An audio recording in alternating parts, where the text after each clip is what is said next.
for 7 years now. I want to welcome you to our Lunch and Learn series where, because we serve the public, we believe it's important to touch different areas of law of society that we run into on a daily basis with regard to people who come to use our services. We're about to screen a program called Race in the Law. It was made in 2014 by the Multnomah Bar Foundation. You will recognize several of the people in the being interviewed and on the panel because a lot of the folks either work here or are frequent flyers in our courthouse as lawyers. Instead of talking points today, what I want to do is I want to invite you to some thinking points, things to think about as you're watching this. It's our running time program. The first thinking point is this: when our country was founded, the federal Constitution, the original Bill of Rights, were adopted to ensure liberties and parcel out responsibilities. Who drafted and approved these documents, and who, at the time, were the intended beneficiaries? It is understandable that we needed the 13th Amendment that abolished slavery, but why did we need the 14th that guaranteed citizenship rights? Why did we need the 15th that guaranteed the right to vote? In 1954, the seminal Supreme Court case Brown versus Education was decided. It basically said separate is not equal, and that discrimination needed to be a thing of the past. In 1955, Rosa Sparks started the movement that we now know of as the Civil Rights Movement, which she refused to move to the back of the bus. Why then was it necessary for a comprehensive legislation that we now know as the Civil Rights Act to be adopted almost 10 years later? Why is Oregon so white? Why do we still live in a time of de facto racial separation and segregation? Why are Latinos and African Americans so overrepresented in our prison system and in our jails? Why are almost 50% of young black males under the age of 23 likely to become involved with our criminal justice system? Under our state and federal constitution, we are guaranteed a right to jury trial by a reasonable cross-section of our community. Is this happening here today? Some of these issues, all these issues, will be touched upon during the course of the next hour, and I hope that you enjoy this presentation as much as I enjoyed being part of it. Roll. This time on Legal Logic, we'll be taking a closer look at race and the law. The founders of this country made a commitment to establishing a government that would guarantee to all individuals the rule of law and security for liberty under the law. As the country we live in is only getting more diverse, how do we ensure that the safety provided by our legal system and courts of law is available and equitable for all? Hello and welcome to Legal Logic. I'm Bonnie Richardson and I'll be hosting today's program. Today we'll be discussing race and the law, and I'm joined by several members of Oregon's legal community who bring a wealth of first-hand knowledge about the topic with them. First, I'd like to introduce Judge Adrian Nelson, Multnomah County Circuit Court Judge. And over here to my left is Simon Wong. He's the Deputy City Attorney for Portland. He's also the past president of Oregon Asian Pacific American Bar Association. And finally, Ramon Pagan, attorney and president of the Oregon Hispanic Bar Association. Thank you all for joining us today. My pleasure. So I want to start by first asking you, Simon, why is it that we're still dealing with race and our justice system today? Well, first, before I say anything, I do have to give a disclaimer. Even though I'm a deputy city attorney, I'm not here on behalf of the city attorney's office or the city of Portland, and my views are my personal views alone.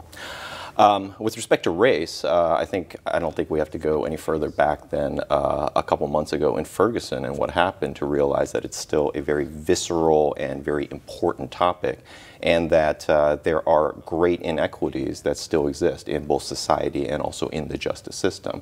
And you have Trayvon Martin from a year or two ago. It seems like every year or two there is some searing event that really shows that race is something that's important to America and to Americans, and everyone has very different views and perspectives on it. Yeah, I mean, I want to get into that a little bit.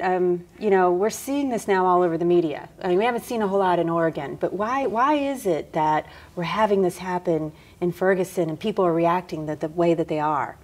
Ramon, you want to jump in? I think it starts with some large case or some large event, but what will happen is some large event will bring out the institutional fractures that we have in this society, and how people of a certain race are being treated or perceived to be being treated differently in the court systems. And sometimes those perceptions are true. So Ferguson, for instance, brings out the relationship that the black community has with the law enforcement. It also brought out, for a lot of people, the tension in terms of how differently, say, the young man who was shot, Mr. Was it Brown, yes, versus how, say, they're treating the officer, you know, in terms of his legal protections and what legal protections did he have. So these events, you know, they become microcosms, but they shed a light on something that's far greater and institutional for us. And I also think it's because it helps people remember that while there have been strides made in terms of civil rights, that we're going back. I can recall when there was the rioting and the outcry in Ferguson, it was very close to the anniversary of the Civil Rights Act being enacted, and the precipitous for all of that was the marching and the riots. And when you saw pictures that were put side by side, 1964, of the dogs being released on people, some of the looting, and also the militarization of the police, and then you showed pictures of what happened in Ferguson, they were different, yet the same. The difference were the people had different clothes, but the feeling and the intensity was the same. Yeah, also I would say that, I mean, the seminal racial event of my youth was the LA riots after Rodney King. And if you think about, you know, what you were saying about how it's a microcosm of society, and it takes one event that reflects these deeper pressures and prejudices and difficulties that exist. I mean, it just takes an event like that to really kind of illustrate how tough race is as an issue, yet how important it is right now. Let's, we'll talk about that some more later. Thanks for those comments. But I think this might be a good time. Let's take a look at it from a historical perspective and how some of these protections afforded everyone under the law came into place. So let's go ahead and roll that clip. The Constitution of 1787 and the Bill of Rights of 1791, as originally written, did not outlaw slavery and discrimination because of race and gender. That most American ideal of equal rights under the law did not happen until after the Civil War. The 13th Amendment of 1865 banned slavery. The 14th Amendment of 1868 guaranteed equal rights of citizenship to all Americans with the express purpose of protecting the rights of former slaves. And the 15th Amendment of 1870 provided that voting rights of citizens shall not be denied or abridged on account of race, color, or previous condition of servitude. Despite the promise of the 14th Amendment, most Black Americans did not enjoy equal protection of the laws until well into the 20th century. Jim Crow laws enforced racial segregation in the South until the 1950s. The turning point came in 1954 with Brown versus the Board of Education, outlawing segregation in public schools. And a year later, Rosa Parks refused to give up her seat on a public bus to a white man and was arrested for breaking a city ordinance in Montgomery, Alabama. In 1957, Martin Luther King Jr. and others set up the Southern Christian Leadership Conference as a leading engine of the civil rights movement. The landmark piece of civil rights legislation came with the Civil Rights Act of 1964, which prohibited discrimination of all kinds. Welcome back to Legal Logic. It always amazes me that it took until the 1960s for the Civil Rights Act to be passed, and now we're looking at, you know, how far have we progressed since then. So I want to talk about that, maybe start with Judge Nelson. You know, here we are in Oregon. Oregon has quite a history of some pretty bad race history that a lot of people don't know about. I want to kind of start off with you and some comments from you about that. Well, Oregon does have a unique history. It was the only free state ever admitted with an exclusion law. While it abolished slavery, blacks were not allowed to live here. And if you stayed here, there was a whip law where you could get lashes. It was enacted in 1844. It was repealed, and there's a question of whether it was meant to be repealed or repealed by accident. But before it was repealed, it was modified to a financial penalty. You would have to pay $50 instead of getting the lashes. In the 1800s? In the 1800s. I wonder what that was which like. clearly had a chilling effect on blacks moving and remaining in the state. And therefore, there's an explanation why the population percentage is low as it is today. Yeah, let's talk about that. So I just want to make sure the audience understands. So black exclusion law. So Oregon had an exclusion law excluding blacks from the territory of Oregon. Absolutely. Well, let's not also forget Asian exclusion laws in Oregon as well. Rich history of that. Absolutely. That Asians couldn't own property. Asians were not allowed in city limits beyond a certain curfew.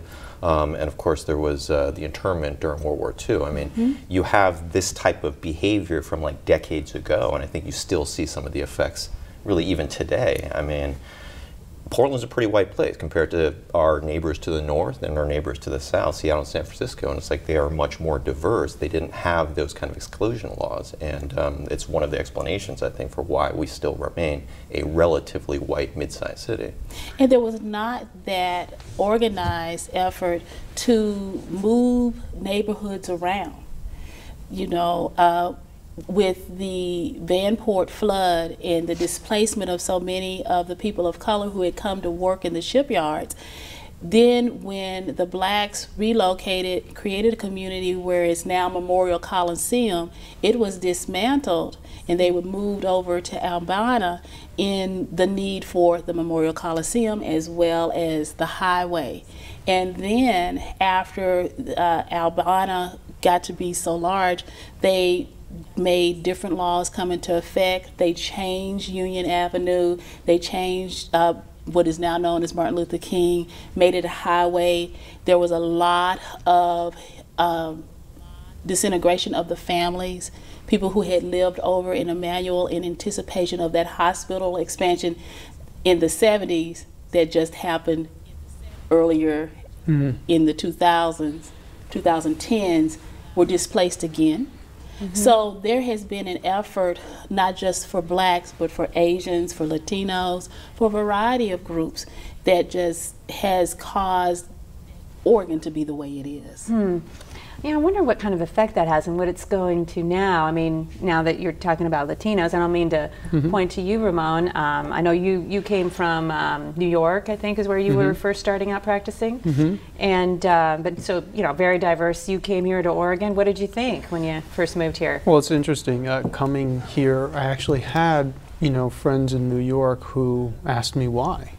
And, you know, noting that there were so few Hispanics here, and I would joke with them, well, they're getting one more. So it didn't intimidate me. And, you know, I think for me personally, one of the thoughts that I've always had about places or institutions with some sort of historical, you know, discrimination or some sort of black mark on their record for the way that they treated minorities is that if they are trying to change, I think we should, as a community, reward them for that, you know, and not kind of punish them for their past. And I think Oregon is a good example of a state that has a pretty conscientious citizenry that do want to change, that do want to be progressive, but they're dealing with the effects of having that history and the low amount of, you know, the population of minorities and how to deal with that. But I just don't think, I think we should, yeah, it's growing, and I think we should encourage,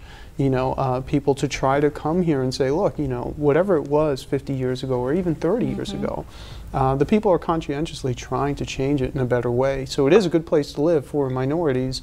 They just need to engage and try it out. Well, I think the problem is that the hipsters are all coming over here. They tend to be predominantly white, so that's Yeah, well, also there is not really that. helping the Yeah. racial diversity pool. Well, gentrification is an issue, and it's an issue that really gets to the heart of what we're talking about with race.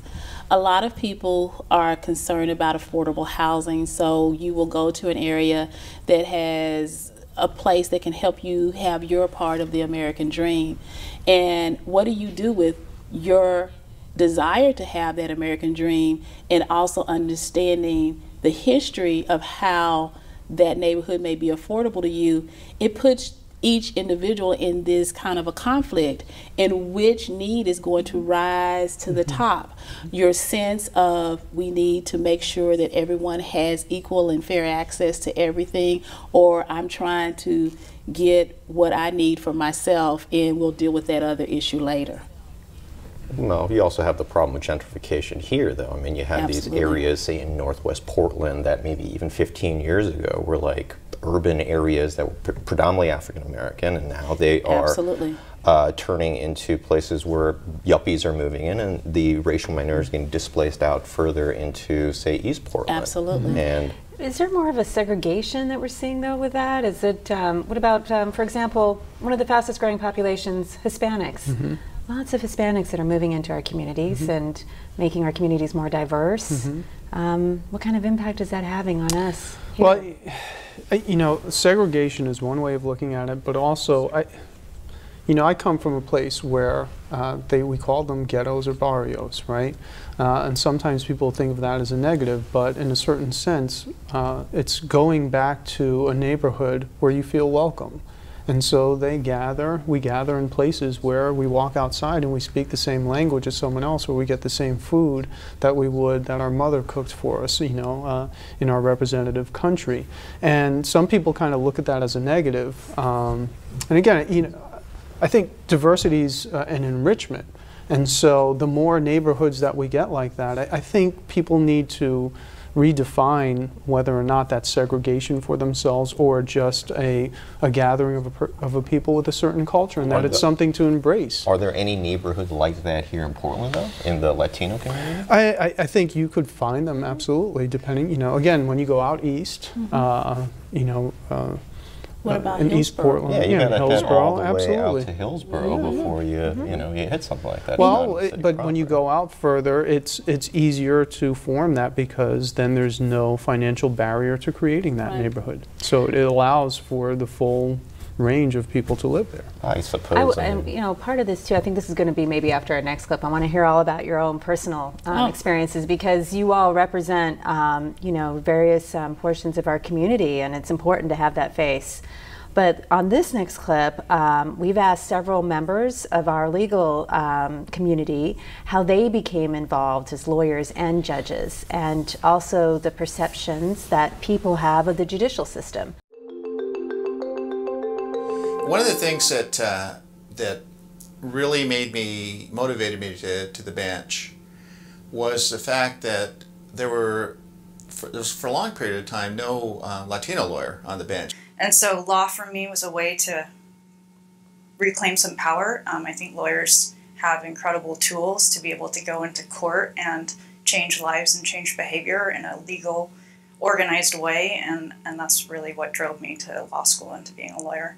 And after practicing for 25 years and appearing in front of all 38 judges in Multnomah County, I thought that I would bring some diversity to the bench. But I thought, being a judge, that I could make a difference, especially in the lives of young African-American men that appear before me. I always noted that sense of discomfort when they would enter into a court and see that between the jury and the judge and the prosecutor and the other representatives in the courtroom, that person and I were the only Latinos and definitely the only Spanish-speaking people. It's not unusual for people to say to me that I don't believe the system's going to treat me fairly, especially when I was a lawyer. They would come to me and say, I'm never going to get treated fairly. The juries are all from East County. They don't relate to my background or my culture. There is that perception in the minority community that if you come to court, you won't get justice. It's a perception. In Multnomah County, I don't believe it's a reality.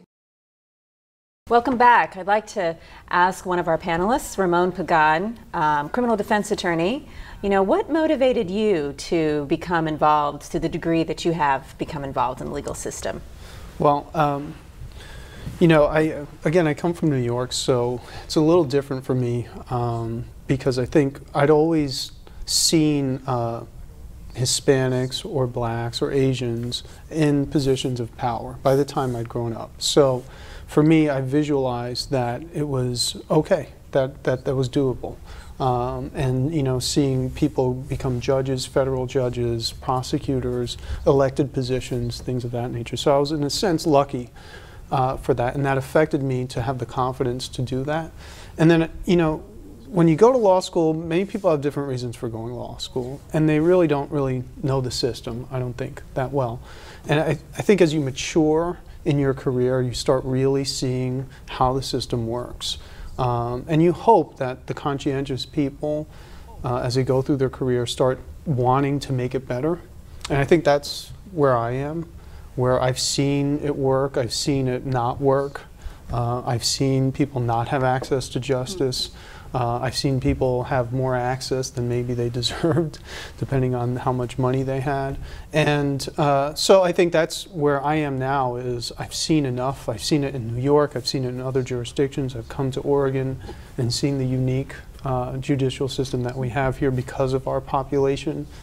That it's made me concerned. Unique, you mean like almost all white? Well, no, because you know what? In Oregon still, like many other jurisdictions, one of the unfortunate things that you'll see is that many of the defendants in the criminal justice system have an ethnic last name, yes, or they're black.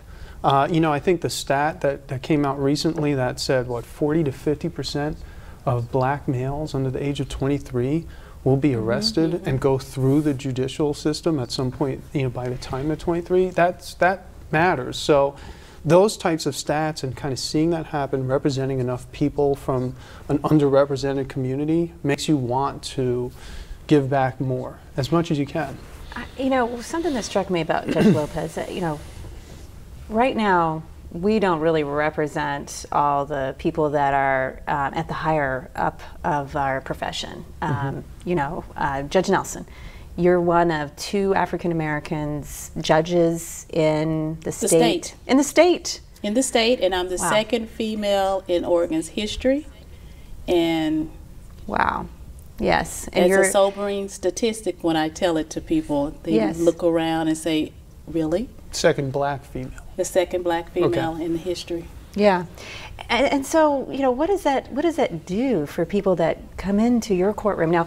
Now you come across very, you have a very nice, warm, welcoming, but you're a person of color. How does that impact a person that walks into the system? They look around, everyone around them is white, but they see you up there. I mean, how do you think that impacts? I've had a number of people tell me that it makes a difference. And I feel that my courtroom does feel differently. My courtroom is very vibrant with the type of art that I have from the Public Arts Collection through the Regional Arts and Cultural Commission. It talks about social issues. I don't shy away from it. I'm an African American woman from the South who has an accent. So we can't act as if that I'm something that I'm not that I want to. I embrace it. And by being myself, I encourage other people to understand that they can be themselves, and we're going to make our system work as best as it can be. Everyone seems to understand that they'll have an opportunity to be heard. They may not get the result they want because everyone can't win, but at least they feel like the system works a little bit better with someone who reflects them or reflects someone that they can identify with. Because I've had a number of people who aren't of color, who are young women or people from lower socioeconomic status come and say, it made me feel better to see you in here. I agree with that wholeheartedly, having been in your courtroom, and I appreciate that.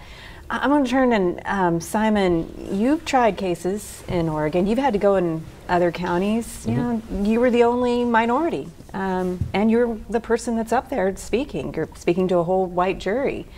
I think you had a recent case. We don't have to talk about what that is, but what was your perception? How did that impact your It was very different. I mean, when I was a prosecutor in Manhattan, where it was a very diverse, well, everything, juries and population, then And office. and office, yeah, race didn't really seem to matter so much, except for if it was, you know, they're making an allegation that you are striking the blacks from the jurors, something called a Batson challenge. Like if that was where it might come into play. That's unconstitutional too. Yes, it is. Yeah, but race was kind of always all around in a sense. I mean, it reflected into, say, the skepticism that juries would have against police, because there was several misconduct, like really severe misconduct by police officers, and it becomes a black and white issue.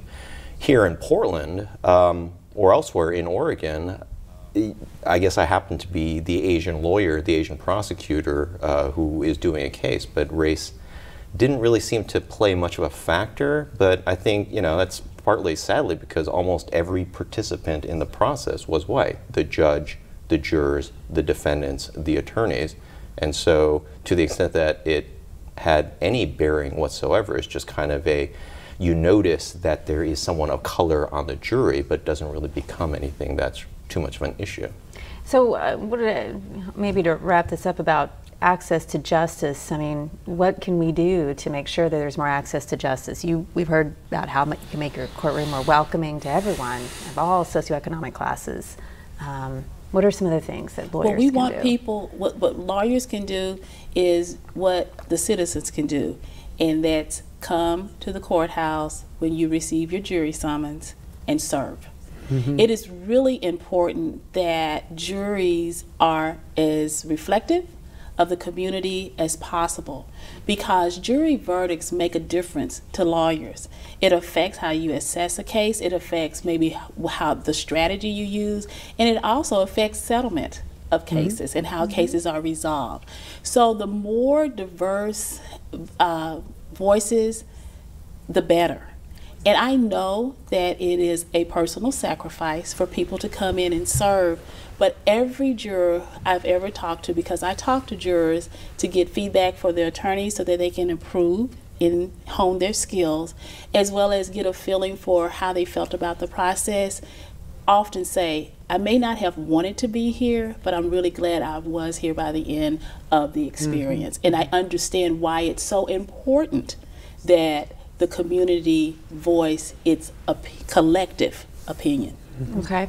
So, yeah, I mean, we'll talk a lot more about juries here in a minute. I think there's another clip we'll watch on that. But, you know, just by having the jury system in place, that gives people access to justice. So it's not just one person making a decision, it's a group of people from our community.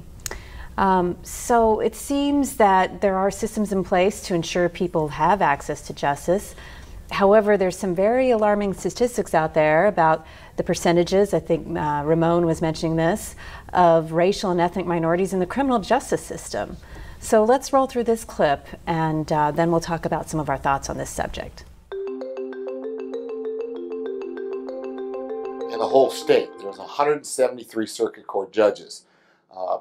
I would think 30 to 40% of defendants that come through in criminal charges through Multnomah County are African American. I think it starts with law enforcement. Law enforcement has to be trained that just because a guy has sagging pants or a cap on, that he's not automatically involved in criminal activity, and that's not a basis to suspect him. As a judge, I do see inordinate number or percentages of people of color coming to me being convicted of crimes and my having to sentence them. And that troubles me, and that is troubling to me. And I think the greater problem is a lack of adequate education, lack of adequate nourishment when they're children to be able to do well in school and pay attention in school, lack of viable job opportunities, which results in a socioeconomic disparity. Now that being said, the other overrepresented group of people I see in my courtroom are poor white people. Welcome back. So we have two related but distinct thoughts from those interviews. Judge Nelson, I want to ask you, how might we reverse this trend of over-representation of minorities in the judicial system? First of all, we have to acknowledge that there is an overrepresentation, and then have those hard conversations that we need to address. How does that occur? Often people are in the legal system because of interactions they've had with law enforcement, because of where they live. They may be targeted more because of lack of access to housing, education. This is a continuum that starts from birth. There is a whole discussion about the school to prison pipeline. So there's an acknowledgement that if a child is not given the resources that is needed by age 5, you are really giving some indication based on what resources, the type of community, the type of network, the type of, not necessarily family, that that child has, is an indicator if that child is going to be more likely to be in the legal system or not, particularly if it's a child of color. It is a big concern. Ramon, I mean, what do you feel about this, given your experience? I mean, you know, I think we have to re-examine also a lot of, you know, I think we have to re-examine the drug war too, and the effect of the drug war on the minority populations. It becomes kind of a self-fulfilling cycle, where, you know, they say that the black neighborhood or the Hispanic neighborhood is an area of high crime, so they send more cops, so they find more people with drugs on them, and so there's more crime, so they can say it's a high crime neighborhood. But the statistics show that the percentage of use amongst, you know, spread across the races is static. You know, it's not that 80% more black people use drugs or Hispanic people use drugs. They're just getting prosecuted They're just more? getting prosecuted. They're getting caught more. You know, and I think the country is starting to come around to re-examining this problem. You know, the idea of for-profit prisons is a problem. The idea of the probation system that we've put into place with drugs and those types of crimes, and kind of the revolving door system. There's a lot of kind of institutional ideas that were born out of the 70s and 80s that people thought were really going to work. And now we're kind of 20, 30 years out from it, and it hasn't made life better. And it has destroyed neighborhoods. It's destroyed whole communities.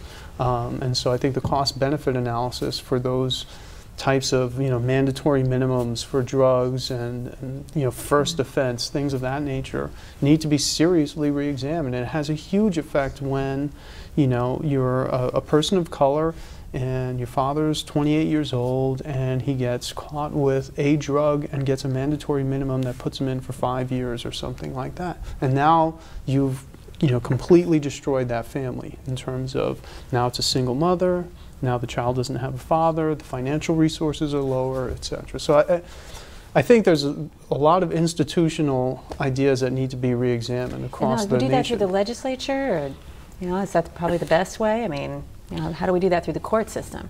Well, through the court system, you know, it's a little more difficult, but I think people need to understand that that's why that's happening. And through the court system, it's specifically, I think it's law enforcement is actually the idea. Yeah, well, you know, the judges are doing their job.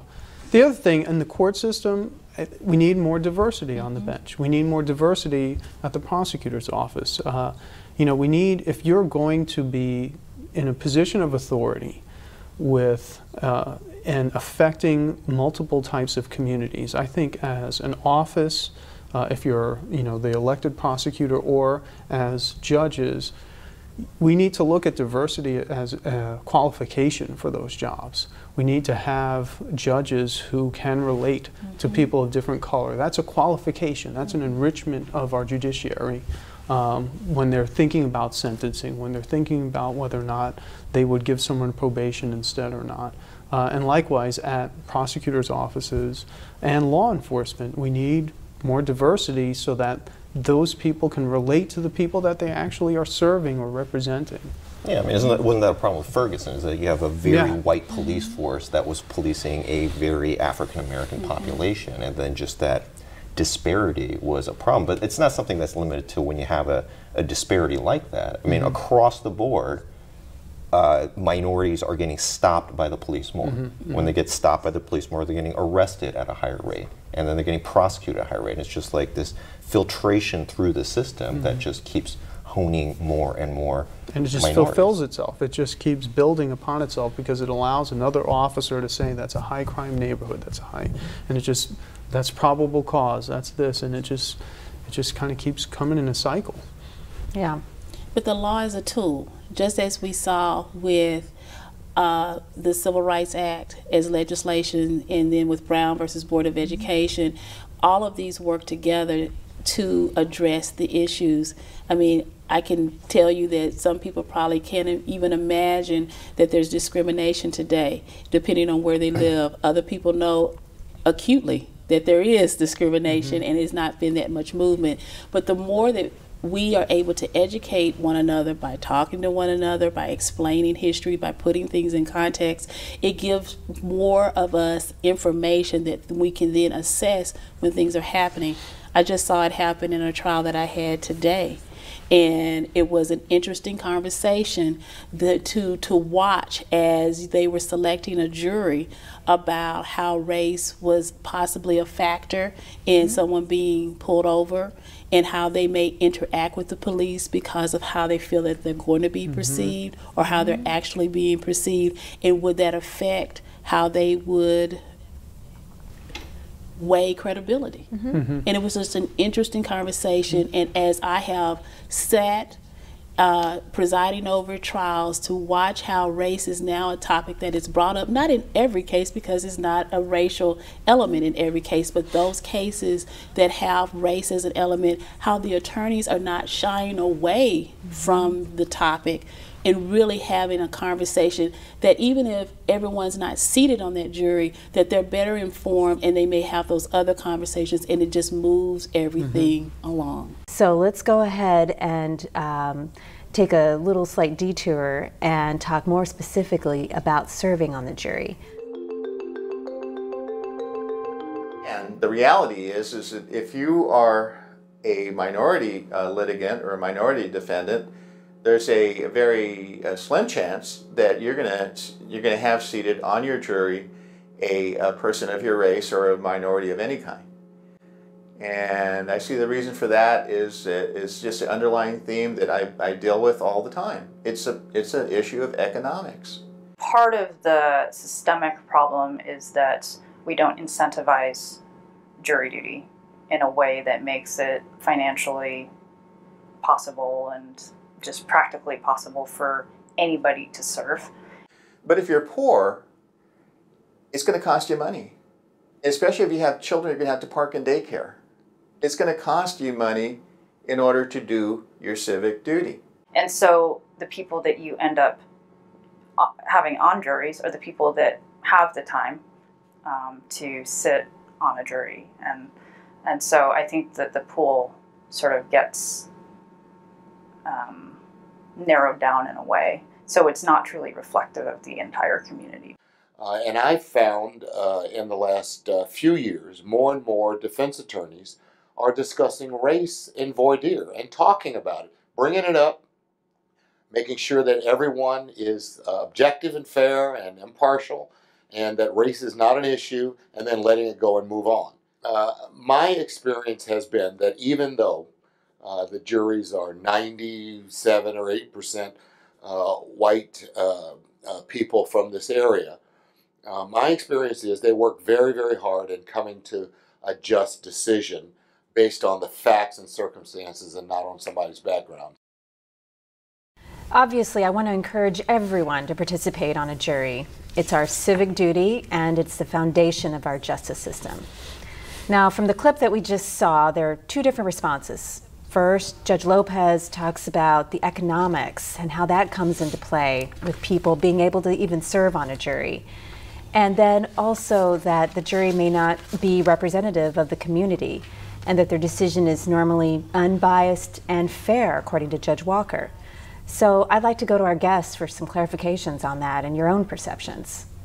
Well, when I've been in front of juries, and particularly if I've had the opportunity to talk to juries afterwards, one thing that's always impressed me is how conscientious they are and how seriously they take their jobs, and also how intelligent they are in terms of working together, really taking their civic duties seriously and going over the facts of the case. And they, it's really encouraging, even though I agree that there are filters and flaws as with any system, but ultimately it's, you know, it's one of the great hallmarks of our democracy, and it's kind of encouraging to see, despite, I guess, these flaws and filters. Yeah, you know, let's go to the economic part of it. You know, Judge Lopez was talking about how so many people have a difficult time serving on a jury because it is, you know, they take off from their day, they thought their employers don't pay.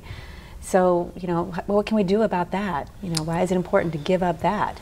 It's very difficult because you'll see people on both sides of the spectrum have problems with it too. You know, the people who can't afford and the people who feel like their job is too important to leave at the same time. So you kind of get this middle ground. You know, it's difficult to say. I think, how can we fix that? That's a fundamental change in how the system is, because I think now it's what, $40 a day? It's 25. 25. No, it's $10 for the first 3 days, and then it goes up to 25. Go to overtime, yeah. And that's not enough at $10 a day to pay for parking downtown, and so they don't supplement by giving you bus passes. So transportation is on your own and then getting reimbursed. Right. I mean, it's essentially a volunteer. It is. It's volunteering as a civic duty, but it's just that people have to understand that it's the most important. You know, they say there's 3 ways to serve your country, right? You can join the military, you can vote, and you can serve on a jury. Absolutely. And at the end of the day, serving on a jury, you are, you know, when you vote for president, you're one of 52 million that voted for X, Y, or Z. When you're on a jury, you're one of 12. It's the most important voice that you'll have as a citizen at that point, the strongest voice that you'll have by putting in a vote. So people have to understand that, you know, if you really want your community to be better, you know, you have to you have to volunteer to do that jury duty. It's tough. But again, I think as Simon was saying, you know, it's so engaging. It is. It's so interesting. It's challenging.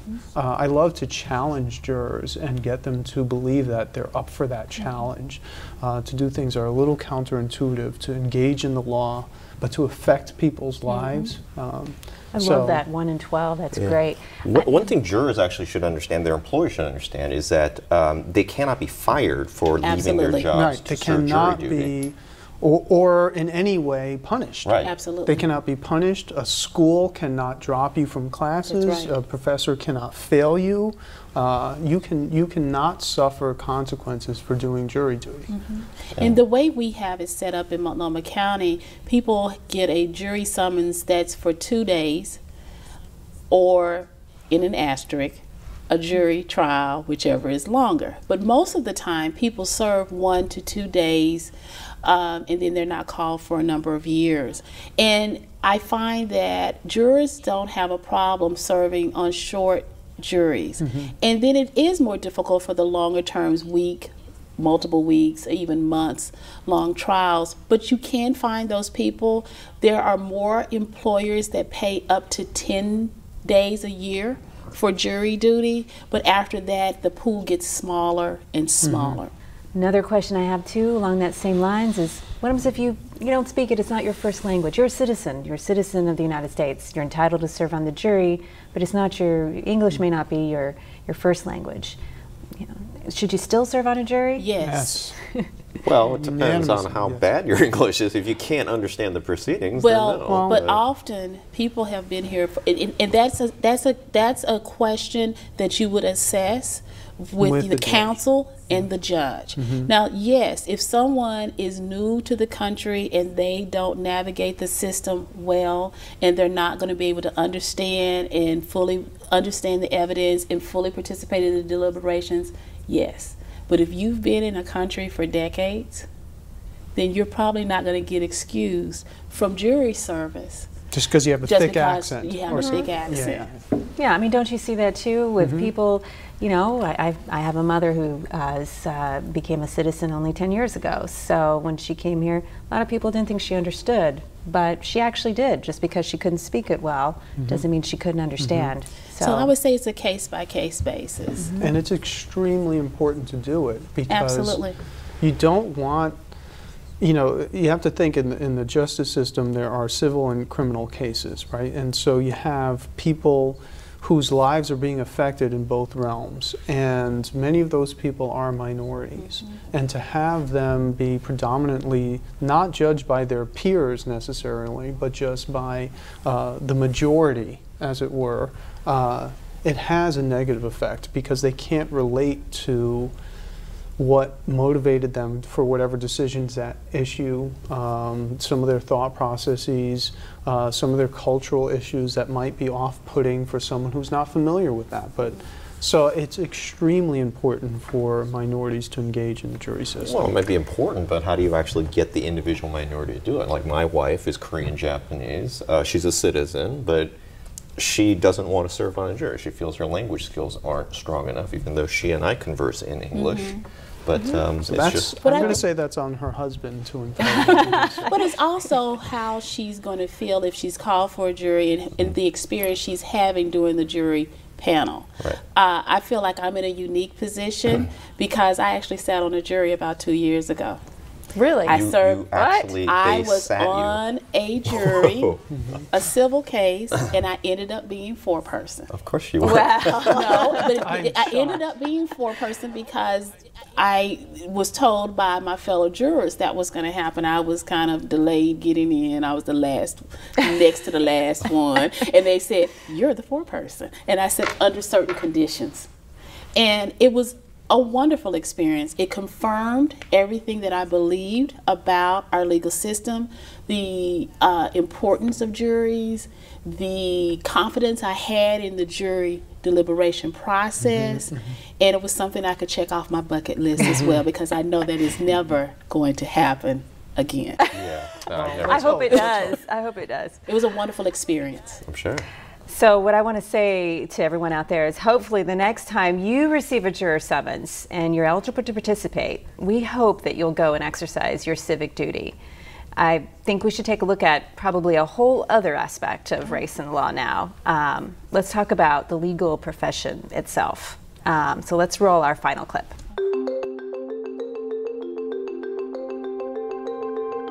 I think as a bar, we need to encourage and we need to mentor promising lawyers of color for positions on the bench.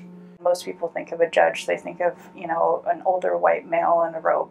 And they think of a very traditional path to get there, you know, partner in a law firm or longtime DA. But I think the lens needs to be different in terms of what qualities can make a good judge and what qualities do we want to see in the people that are deciding our disputes. As this country grows more diverse, I think it's going to be more important than ever that we add ethnic backgrounds to the judiciary, to the police department.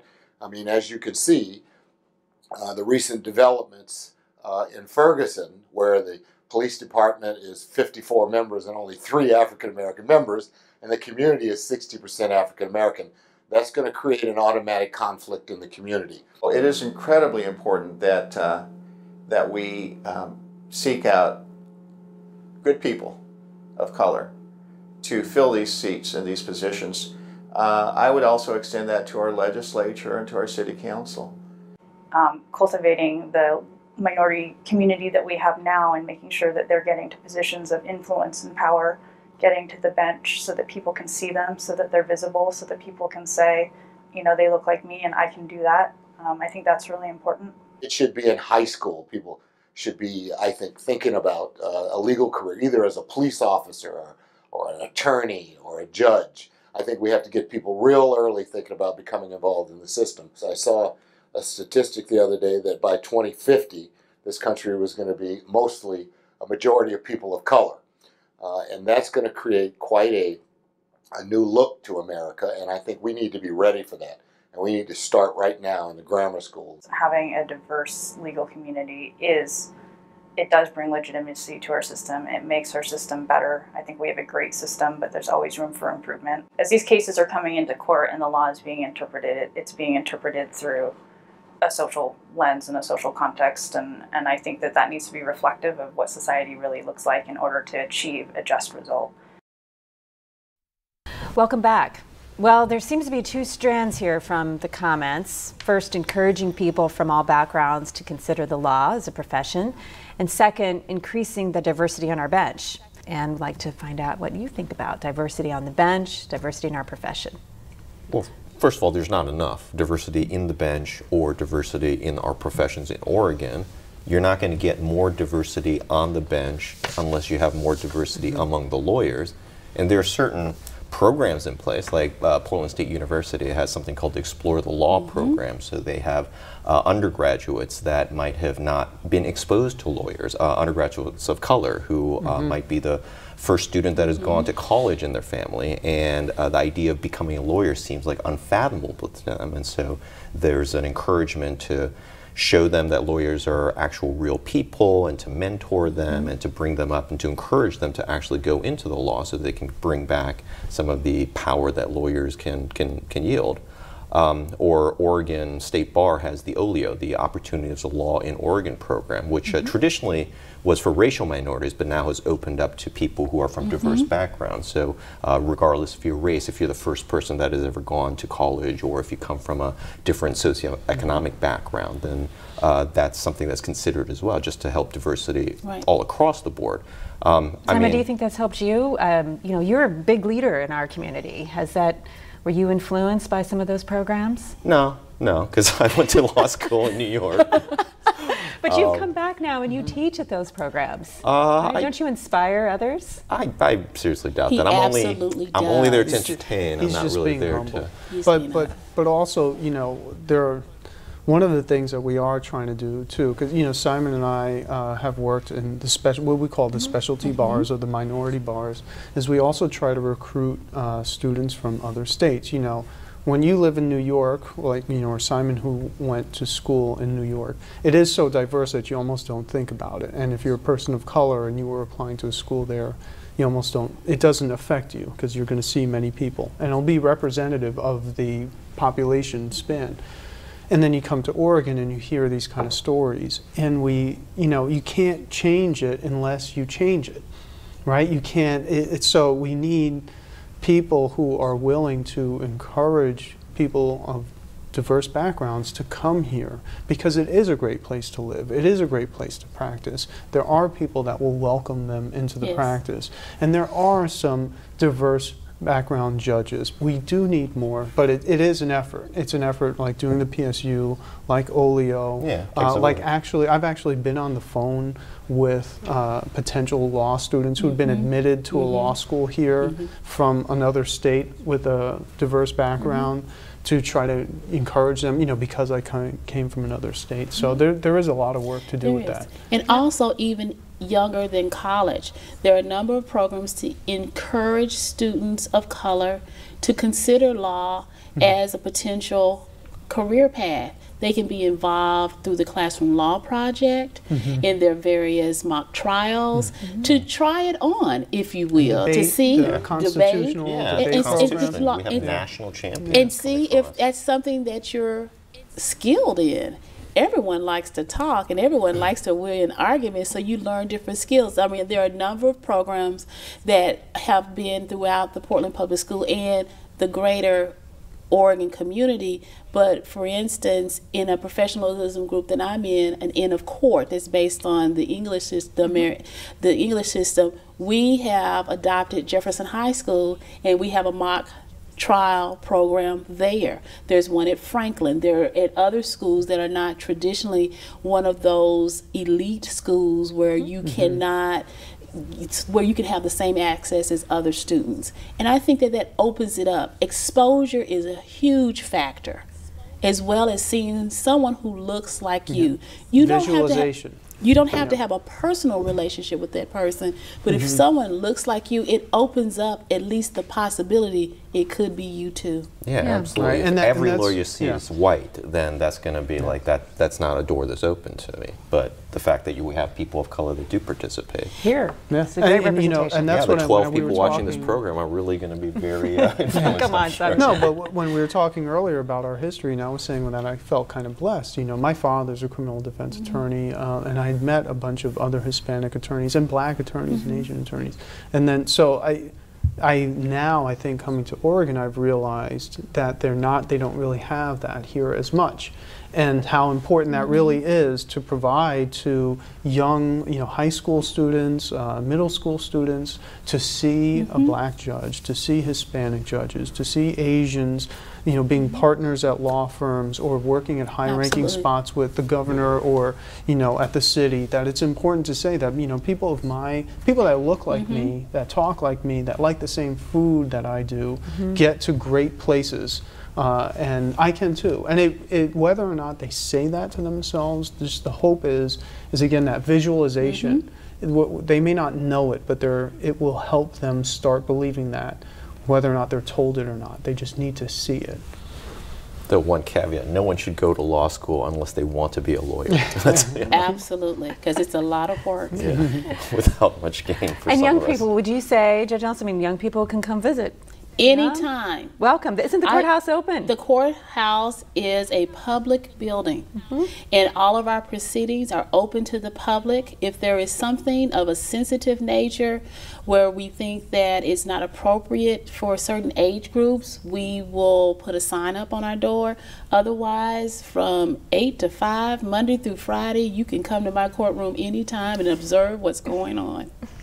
Well, I just think it's really important for us to say that not every person of color who's a lawyer or every person of color who's a legal professional may feel that they want to give back or give of themselves because they're managing their own individual lives, which can be a handful for all of us anyway. But those of us who are around the table that want to give and will give, those are the people you access. And it's not because they're trying to further their careers or have someone necessarily think that they're great or not. It's because we believe in the greater good.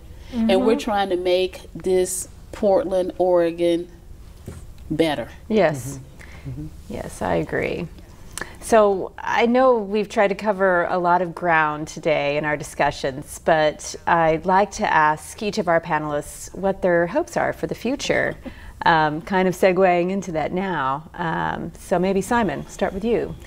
What's your hope for the future?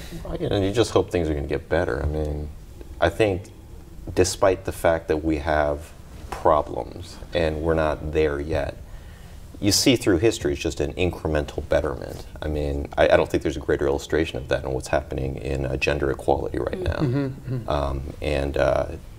You know, there is this backlash, and that's always going to be, that minorities are giving special treatment, or that the whites are being, kind of hunted down or something like that. And it's like, you just hope that the Enlightenment, where we have an understanding that we get enriched by diversity, is something that pervades society. But maybe that's idealistic, but that's what I hope. Well, you got to have that. Absolutely.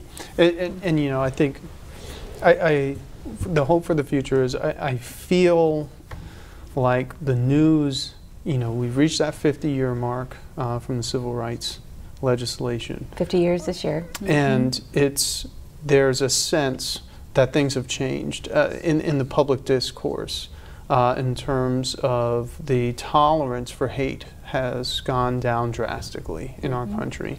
And and I think the discussion about the effect of the drug war, I'm seeing things that I feel like I'm latching onto as positive. That people are talking about the sentencing guidelines, they're talking about the drug war. The gender equality is a domino that's just gone, it looks like it's absolutely inevitable in terms of same-sex marriage, for instance. And so that's the next civil rights movement. Right, and it really is. And I'm very hopeful that some changes are made, and that the discourse changes to where, again, I think as you were saying, Simon, that diversity is an enrichment. It's a qualification. It makes it makes our institutions better. It makes our cities better. It makes our food better. It makes the things that we enjoy better. It does. It makes our art better, and people need to see that it shouldn't just be for the things that you find interesting in life. It should be, diversity should be in every part of our institution, so that it has a holistic effect for all of us. So I'm hopeful for that, though. I think one day at a time, but I think it's going in the right direction. And I too am hopeful as I do a variety of professional activities. Most recently, I served on American Bar Association Commission on Disability Rights, where I educated myself about a whole nother area of people who have been disenfranchised, and how inspired I am by the strength and their tenacity to move forward in a lot of insurmountable odds. I see the commonalities as different groups throughout the year, our history have been, that's the issue on women. This is the issue on blacks that may encompass other areas. This is immigration. This is same sex. When we realize that we are more the same than different, and that the differences are an enhancement, it's an enrichment, and that we all are working toward the same goal, that we can make this a better place. And also acknowledging that we understand that the legal system is not without its flaws. It's imperfect, but it's the best legal system in the world, and we need to work together to improve it. Thank you. Thank you all for your insights and for sharing your experiences with us today. It's very much appreciated. Well, we've still got plenty to discuss, but we must draw to a close. So I want to thank my guests once again. Yes, we have come a long way, but in order for our legal system to be truly reflective of the communities they serve, we must encourage diversity and engage people in our legal system. Our nation is only going to grow more diverse, and now it is more important than ever that we inspire each other to build a system that embodies these principles. In essence, and I'm going to take these words from Judge Nelson, a more inclusive, a more just, and a more perfect union. I'm Bonnie Richardson. Thank you for watching Legal Logic.